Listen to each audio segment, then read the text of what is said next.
Ледок біз сорайы йонында ішінің қызған шағы. Районда түзілуші 4 спорт майданшығының бірсі биреде болашақ. Бүгінгі күнде мұнда Татнефтедор жәмғияты ішшілері майданшықның негізіне тоғыз түшау әм құйма үшін боғаналар орнаштыру білен мәшғул. Бүгінгі күнде ішли 2 бригада, бір бригада біздің Ледовый дворецта ішли, екіншісі село Фомкинда.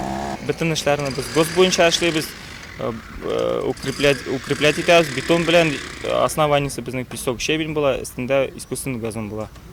Шәһәр болаларынан тыш Фома, Солдақай һәм Билер озері ешлері де тизден яңа майданчықларының нықлығын сынап қорыялашақ.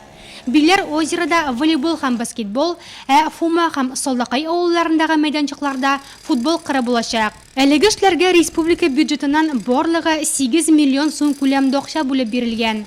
Объектларны ачу тантаналары 1 июньгә планлаштырылган.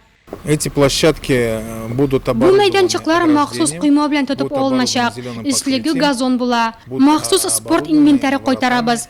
Билер озерда волейбол һәм баскетбол сеткалары урнаштырылачак.